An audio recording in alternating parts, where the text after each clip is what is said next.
La Corte Constitucional del Ecuador, hace unos días, tomó una decisión en la cual calificaba como delito de lesa humanidad, como privación de la libertad, que es considerado de lesa humanidad por parte del Estado.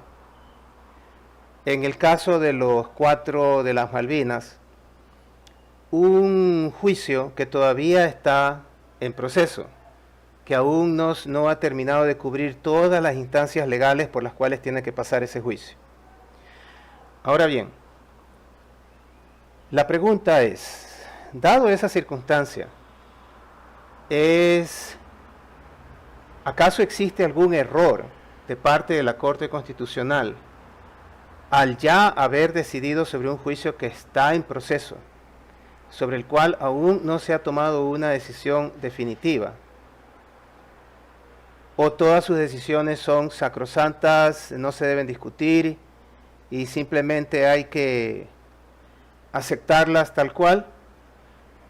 Pues bien, yo creo que las decisiones de la Corte Constitucional del Ecuador deben ser pasadas por un filtro y deben ser valoradas correctamente.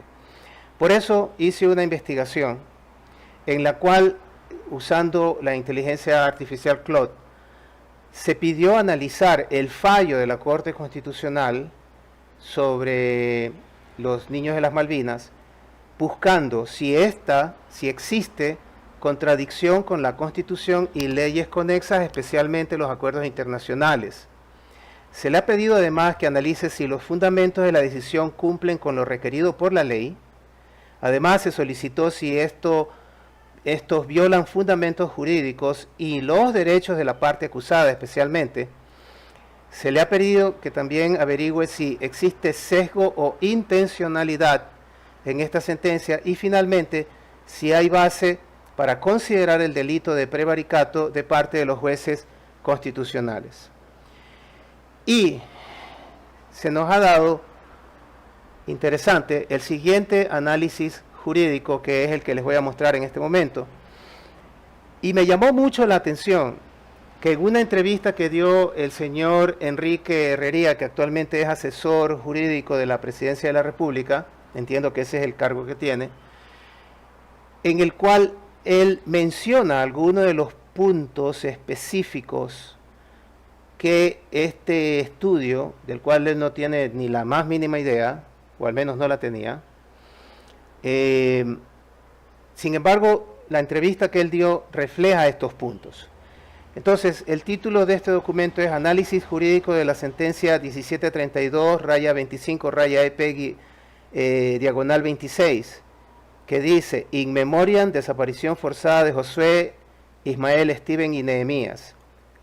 Muy bien. Primero, la contextualización jurídica del caso. ¿Dentro de qué marco jurídico o contexto jurídico se encuadra? La Corte Constitucional del Ecuador, CCE, mediante sentencia dictada el 5 de marzo de 2026, resolvió una acción extraordinaria de protección contra la sentencia de apelación de la Sala Especializada de lo Penal de la Corte Provincial del Guayas, que había revocado el habeas corpus de primera instancia, que declaraba la desaparición forzada de 4 niños afrodescendientes aprehendidos por patrullas militares el 8 de diciembre de 2024. El análisis que sigue examina los 5 ejes solicitados. Entonces, ese es el marco jurídico dentro del cual se enmarca esta decisión.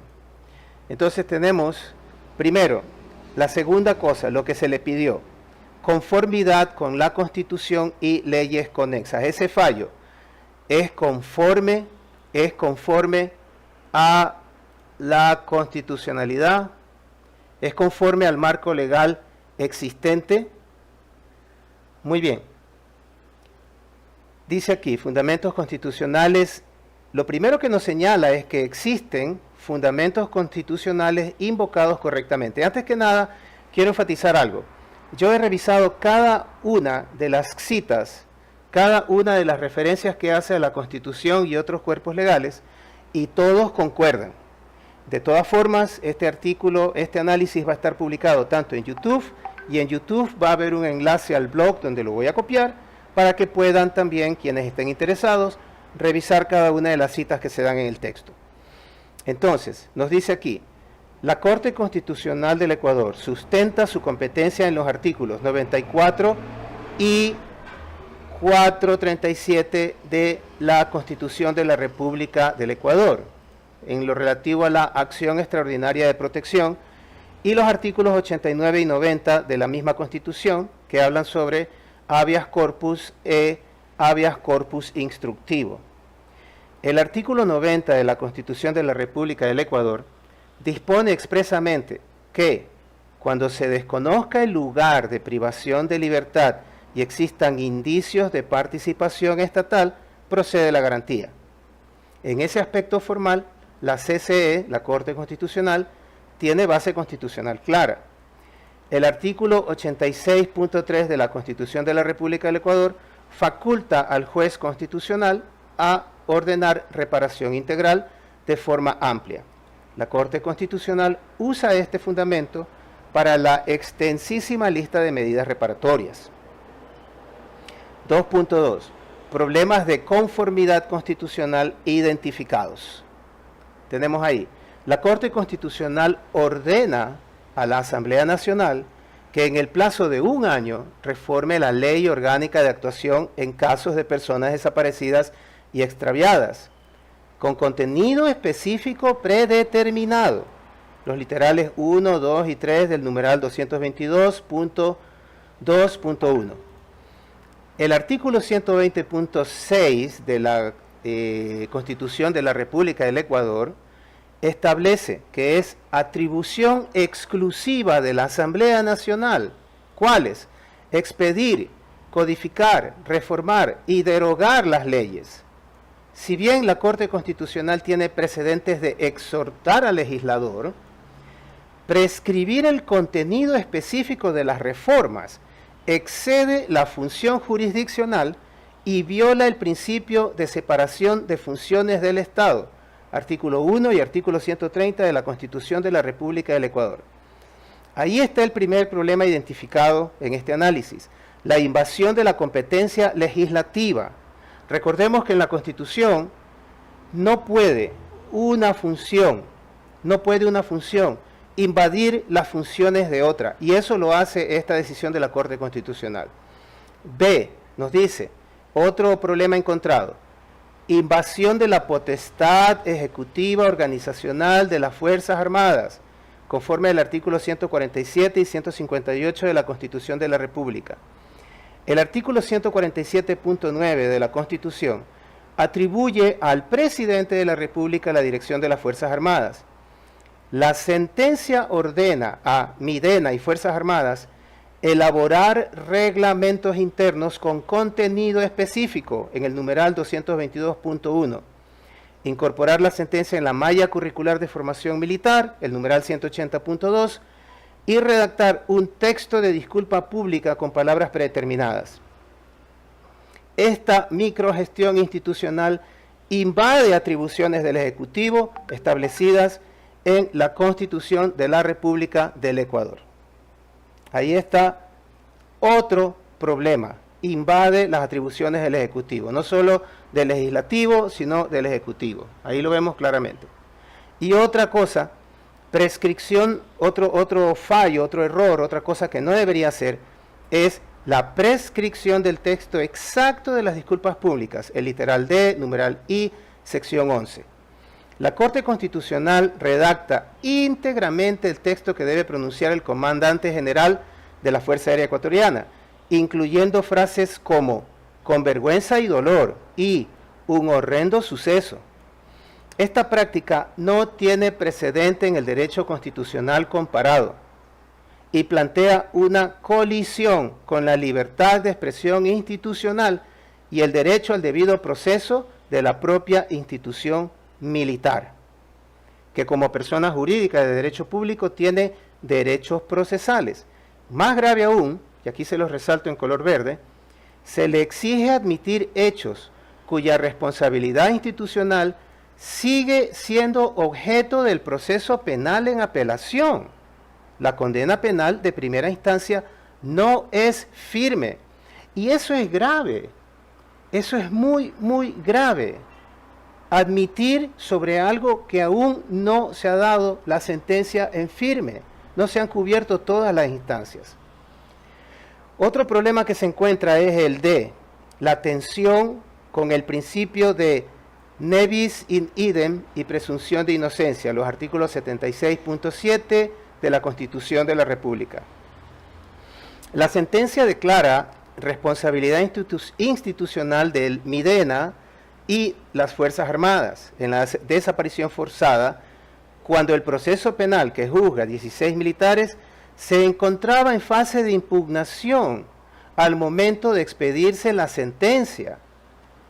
Si notan eso, declara responsabilidad institucional de estas dos instituciones cuando aún está en fase de impugnación al momento de expedir esta sentencia. Aunque la Corte Constitucional afirma explícitamente que no supone un juicio de responsabilidad penal individual en los hechos, esto, sin embargo, determina que la aprehensión fue ilegal, arbitraria e ilegítima.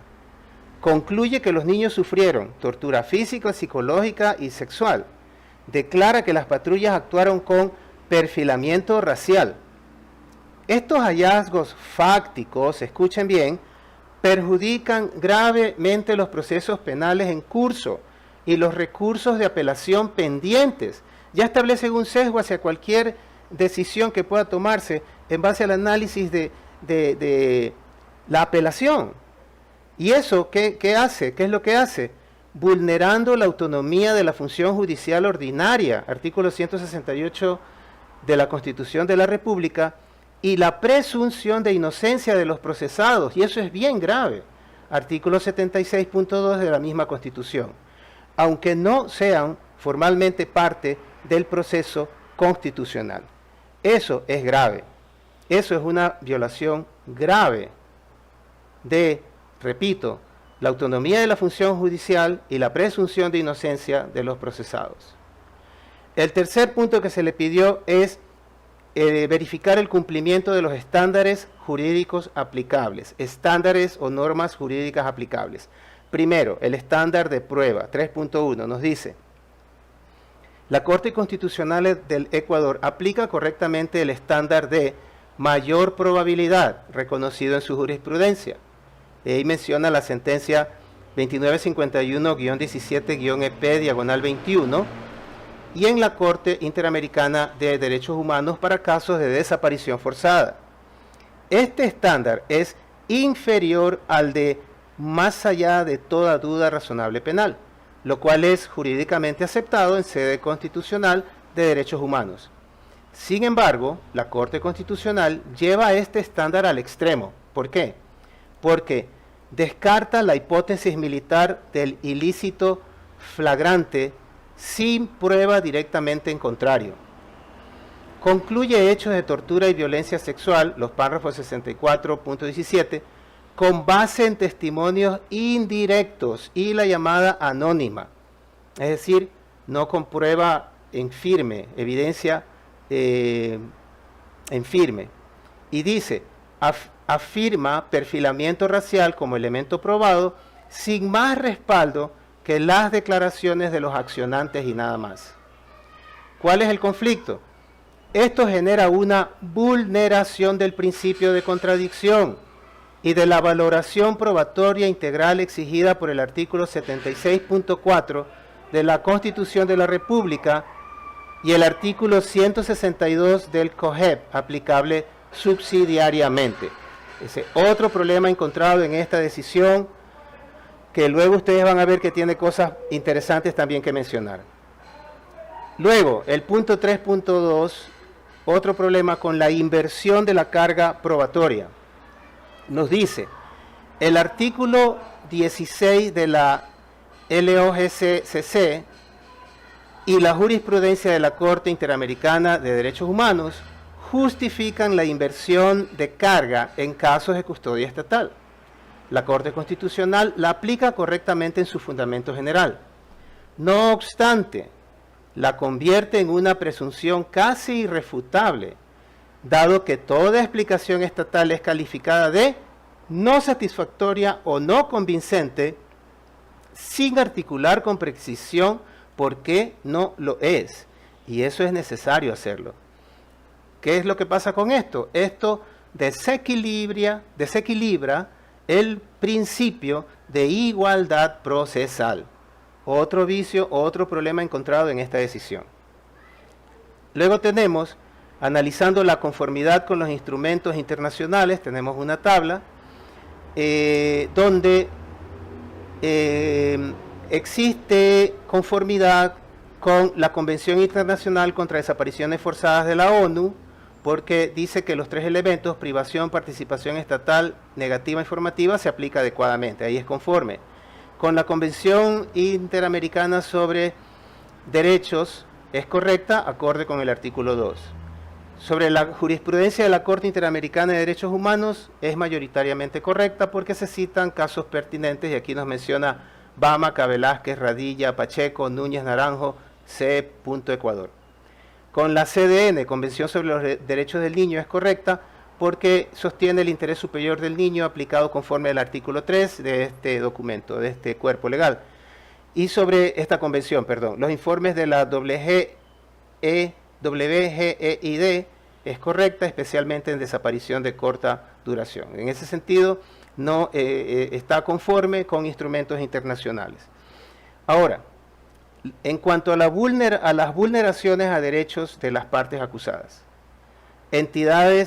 primero, las entidades estatales accionadas. Leemos ahí. Aunque las instituciones estatales no gozan de los mismos derechos fundamentales que las personas naturales, el Estado como sujeto de derecho público tiene garantías procesales reconocidas. Se identifican las siguientes vulneraciones potenciales. A. Derecho al debido proceso en igualdad de condiciones, artículo 76 de la Constitución de la República. El procedimiento de habeas corpus y de AEP es sumario por naturaleza con plazos brevísimos. Utilizarlo para determinar responsabilidad institucional de la magnitud que plantea esta sentencia, con efectos declarativos, simbólicos, económicos y normativos de largo alcance, sin un proceso con las garantías de contradicción plena, parece desproporcionado.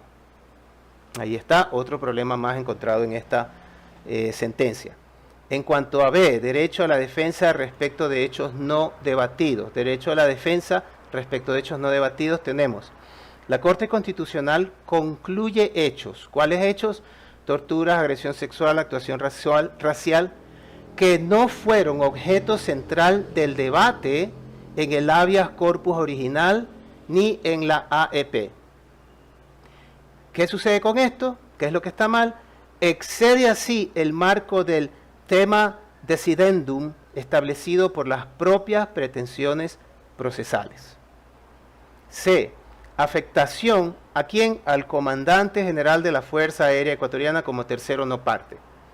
El comandante general de la Fuerza Aérea no fue parte procesal en ninguna instancia de este juicio. Y a este, que no fue parte procesal, se le impone obligaciones personales, leer un texto predeterminado públicamente, sin haber tenido audiencia previa. El problema es que esto viola el principio nemo condenetur inauditus, es decir, nadie puede ser condenado sin ser oído. Él no fue escuchado en ese proceso y por tanto no se le podían asignar responsabilidades de ninguna naturaleza. Quinto, aquí es muy interesante y quiero que pongan atención, el análisis de sesgo e intencionalidad. 5.1, indicadores de sesgo procesal, lenguaje no judicial, y esto fue lo primero que yo noté cuando leí esa sentencia. Una sentencia constitucional debe ser técnica y mesurada. El texto contiene expresiones como con vergüenza y dolor, en texto de disculpas que la Corte redacta. Horrendo suceso, uno de los más atroces crímenes. ¿Cuál es el problema con esto? Este lenguaje emotivo y periodístico es impropio de una resolución judicial y sugiere una postura valorativa previa a la deliberación, ¿ok? Lo cual no debe darse en esta situación. Segundo, hay asimetría en la valoración probatoria. ¿Por qué? Porque dice aquí, los argumentos de los accionantes son presentados como hechos probados o altamente probables.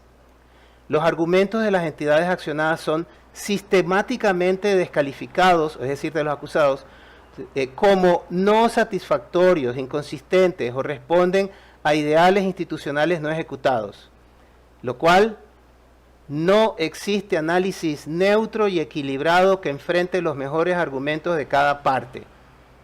Entonces hay asimetría en la valoración probatoria. Determinismo conclusivo, otro problema.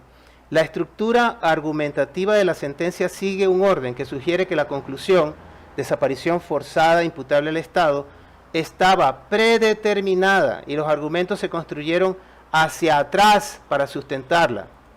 Por tanto, el principio de imparcialidad judicial, el artículo 75 de la Constitución de la República, exige que la conclusión emerja del análisis, no al revés. Y el análisis muestra pues que fue de atrás hacia adelante. Luego tenemos las medidas de reparación de perfil político.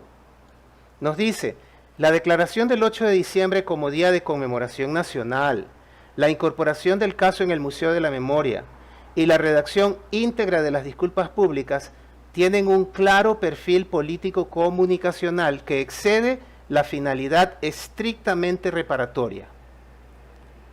Tiene intenciones políticas, más claro. Estas medidas maximizan el impacto político de la sentencia, lo cual alimenta dudas sobre motivaciones extrajurídicas. Y dado el ambiente de confrontación que ha habido estos días, tanto entre la sociedad civil como el gobierno y las sentencias, las diferentes sentencias que ha emitido la Corte Constitucional, no es sorprendente de esperar esto, que el lenguaje de esta decisión justamente esté lleno de sesgo político, tiene un claro perfil político. El caso como instrumento pedagógico político. Nos dice, la CCE, la Corte Constitucional, ordena que su sentencia se incorpore en la malla curricular de la carrera militar y sea difundida por todas las entidades estatales. Una sentencia judicial no es un instrumento de política pública ni de reforma institucional por decreto judicial. Ahí se fue más allá de su alcance, de sus atribuciones, la Corte Constitucional. Contexto de presión social, ojo con esto. El caso generó enorme presión pública, movilizaciones sociales, cobertura mediática internacional y pronunciamientos de organismos internacionales como la CIDH y el Comité de la ONU. Una sentencia judicial, ojo, debe ser inmune a estas presiones. La celeridad con que se prioriza la causa, los párrafos 5 y 6, y su tratamiento en apenas meses, cuando otras causas esperan años, es compatible con una respuesta a la presión social más que con criterios jurídicos objetivos. Respuesta a la presión social de quienes, de sectores de izquierda, interesados, especialmente la RC5, sectores de izquierda interesados en encontrar alguna forma de tumbar al gobierno, de endilgar al presidente Noboa una responsabilidad que él no lleva, por la cual no fue responsable de este incidente. Eso es claro al leer el texto. El siguiente punto es, sexto, análisis del posible delito de prevaricato. Marco legal aplicable. El artículo 286 del Código Orgánico Integral Penal tipifica el prevaricato así. La o el juez árbitro o fiscal que en el ejercicio de sus funciones contra derecho expreso y en perjuicio de parte fallare en causa civil o penal, emitiere un auto o decreto, practicare alguna diligencia o dictare resolución contraria a la ley expresa o valiéndose de subterfugios que desnaturalicen los textos legales, citando leyes falsas o inexistentes, será sancionado con pena privativa de libertad de 1 a 3 años. Analicemos elementos del tipo y su aplicabilidad. El sujeto activo, juez en ejercicio, análisis, se cumple. Hay 9 jueces constitucionales en pleno. Actuación contra derecho expreso. Análisis, parcialmente cuestionable. ¿Por qué? Porque como ya lo leímos anteriormente, hay invasión a competencia legislativa, según el artículo 120.6 de la Constitución, y ejecutiva, artículo 147 de la Constitución, podrían constituirlo. La invasión de funciones podrían ser causa de prevaricato.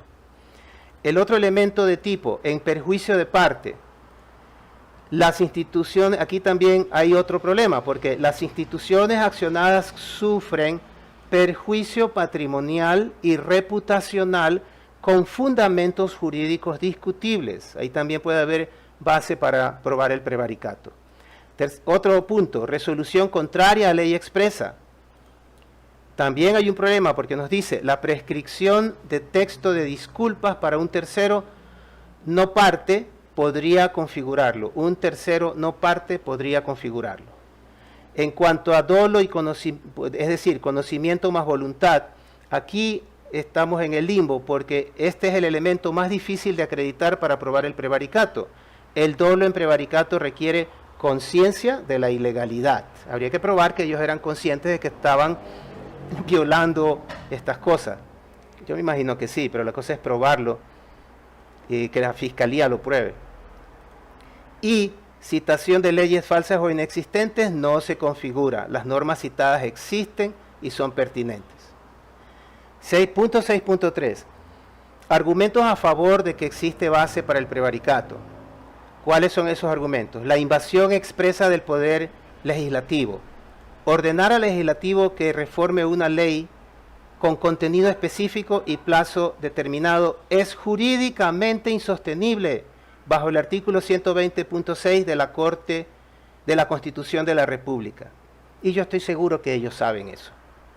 Segundo punto, que es a favor de base para el prevaricato. La violación del principio nemo condenetur inauditus. Es decir, imponer obligaciones al comandante general de la FAE sin que sea parte del proceso. Tercero, prejuzgamiento de proceso penal en curso. Declarar hechos de tortura, abuso sexual y perfilamiento racial como probados cuando el proceso penal de apelación aún estaba pendiente, afectando gravemente a los 16 condenados y al Estado. Y esto quizás es lo más grave que hay.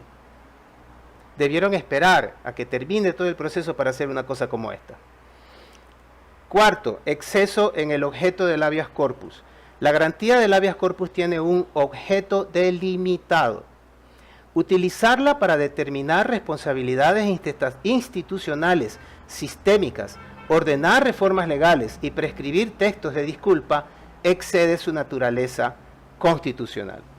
Esos son los argumentos que podrían esgrimirse para acusarlos de prevaricato. Pero también hay argumentos en contra del prevaricato según este análisis. ¿Cuáles son? La amplitud del mandato constitucional. Los artículos 86 y 436 de la Constitución otorgan facultades muy amplias a la Corte Constitucional para la reparación integral. Existe un margen de interpretación legítimo. El precedente jurisprudencial. La Corte Constitucional tiene antecedentes de medidas similares, y aquí nos menciona cuáles son, que no han sido consideradas prevaricato. Respaldo en derecho internacional. La Corte Interamericana de Derechos Humanos ha ordenado medidas similares, textos de disculpa, memoriales, reformas legales que sirven de fundamento analógico. Cuarto, la ausencia de dolo demostrado. El prevaricato en jueces constitucionales requiere probar intención de fallar contrario a derecho, lo cual es muy difícil cuando existe un andamiaje argumentativo, aunque sea discutible. Quinto, la inmunidad funcional de jueces constitucionales. Los jueces constitucionales gozan de amplias garantías de independencia, según el artículo 431 de la Constitución, precisamente para permitir decisiones jurídicamente innovadoras. Conclusión sobre el prevaricato. ¿Qué nos dice? ¿Existe base jurídica para cuestionar la sentencia? Sí, sí la hay, en varios de sus componentes, especialmente en lo relativo a la invasión de competencias legislativas y la imposición de obligaciones a terceros no parte. Sin embargo, la configuración del delito de prevaricato en sentido estricto es de difícil acreditación por las siguientes razones. Primero, el prevaricato exige dolo específico, que sería muy arduo probar. Segundo, la Corte Constitucional tiene un mandato amplio bajo la Constitución de la República. Tercero, existe jurisprudencia previa de la propia Corte Constitucional que respalda medidas similares. Y cuarto, los instrumentos internacionales de derechos humanos dan cobertura a gran parte del razonamiento. Lo que sí es más fácilmente sostenible es que, y eso es un hecho, no solo por este análisis, sino por la entrevista que mencioné al inicio del doctor Herrería y los comentarios que han hecho otros jurisconsultos sobre este tema. ¿Por qué es sostenible? Porque la sentencia incurre en exceso de poder jurisdiccional, ultra vires, y en un ejercicio de la función judicial que roza el activismo judicial excesivo con tinte político. ¿Ok? Incurre en esos vicios. Perfecto. Y tenemos aquí un resumen que lo vamos a ver. Dice, criterio de análisis, la primera columna, la competencia formal de la CCE, hallazgo. La AEP y habeas corpus son procedentes formalmente, eso está conforme. La aplicación de instrumentos internacionales, correcta en términos generales, conforme. El estándar de mayor probabilidad, aplicado pero llevado al extremo, sin neutralidad, eso es lo que está mal, es parcialmente cuestionable. La inversión de la carga probatoria, legalmente justificada pero aplicada asimétricamente, parcialmente cuestionable. El principio de separación de poderes, aquí hay un problema enorme. Invadida la potestad legislativa y ejecutiva, es no conforme. Derecho al debido proceso de las partes accionadas, proceso sumario utilizado para efectos de gran magnitud, parcialmente cuestionable. Derechos del comandante de la FAE, tercero no parte, fue obligado sin haber sido parte procesal, nemo condenetur inauditus, no conforme. Se viola también la presunción de inocencia de condenados en proceso penal en curso. Hallazgos institucionales perjudican el proceso penal en la apelación. Eso está no conforme a lo legal. La prescripción del texto de disculpa pública. ¿Qué se encontró? El ejercicio de jurisdicción sin precedente legal expreso excede el mandato constitucional. Se califica como no conforme a ley. El lenguaje y tono de la sentencia tiene lenguaje emotivo, no propio de una resolución judicial, es indicador de sesgo y está también como una advertencia. Valoración equilibrada de pruebas. Existe aquí en esta sentencia la sistemática descalificación de argumentos de las entidades accionadas, es indicador de sesgo. Las medidas de reparación con perfil político, el día conmemorativo, el texto de disculpa, el Museo de la Memoria, exceden la reparación jurídica, es cuestionable. La conformidad con objeto de habeas corpus, el artículo 89, se excede el objeto constitucional del habeas corpus, es no conforme. Y la base para prevaricato, el artículo 268 del Código Orgánico Integral Penal, existen elementos cuestionables, pero el dolo es difícil de acreditar, cuestionable pero no excluyente. ¿Y cuál es la conclusión final de este análisis? La siguiente, haciendo un resumen de todo. La sentencia 1732-25-EP/26 representa un caso emblemático de activismo judicial constitucional que, motivado por hechos de extrema gravedad, la desaparición forzada y muerte de 4 niños afrodescendientes a manos de militares, trasciende de los límites jurídicamente sostenibles del mandato de la Corte Constitucional ecuatoriana. Se va más allá de lo que debería ser. Desde el punto de vista del derecho internacional de los derechos humanos, los fundamentos sustantivos sobre la desaparición forzada son en gran medida correctos y están respaldados por la jurisprudencia de la Corte Interamericana de Derechos Humanos. El reconocimiento de la responsabilidad institucional del Estado, separada de la responsabilidad penal individual, es doctrinalmente sólido. Sin embargo, la sentencia presenta 5 problemas jurídicos graves que la hacen vulnerable a cuestionamientos serios. Primero, la invasión de poderes. ¿Por qué? Porque ordena al legislativo reformas específicas y al ejecutivo reorganizaciones institucionales con contenido predeterminado, violando la separación de poderes que se sustenta en la Constitución de la República. Luego, el sesgo procesal. La valoración de la prueba es sistemáticamente desfavorable a las entidades accionadas, con un estándar doblemente relajado que roza la arbitrariedad. Tercero, el prejuzgamiento penal. Establece hechos de tortura, abuso sexual y perfilamiento racial como probados mientras el proceso penal está en apelación. Cuarto, el texto prescrito de disculpa. Constituye un ejercicio sin base legal expresa que impone obligaciones de contenido específico a sujetos sin garantías procesales plenas. Quinto, el tono y el lenguaje. Sugiere una sentencia redactada con una conclusión predeterminada. Y no me sorprende que sea así, dado el perfil de los jueces que están en esa corte. Respondiendo, dice, a presiones sociales y mediáticas, lo que compromete la imparcialidad exigida por el artículo 75 de la Constitución.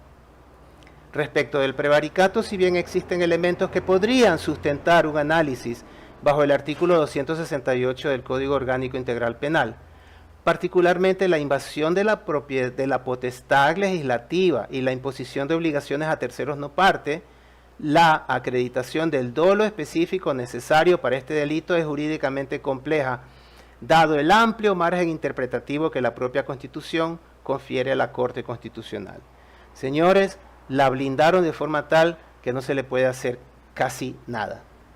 Conclusión, en definitiva, atención con la conclusión, la sentencia refleja una tensión irresuelta entre la urgencia moral de responder a una gravísima violación de derechos humanos y los límites formales que el Estado de Derecho impone incluso a sus garantes supremos. Lo voy a repetir, los límites formales que el Estado de Derecho impone incluso a sus garantes supremos. Y ahí hay una tensión irresuelta, resultado de esta Constitución socialista bajo la cual vivimos. Cuando un tribunal constitucional actúa más como actor político que como árbitro jurídico, por más nobles que sean sus motivaciones, erosiona la legitimidad institucional, que es el fundamento de su propia autoridad. Y tenemos una cita aquí que nos dice, un tribunal que viola la Constitución para proteger derechos constitucionales es tan peligroso como el Estado que los viola, pues ambos socavan el mismo orden que afirman defender. Y eso es lo que ha hecho la Corte Constitucional. Por eso,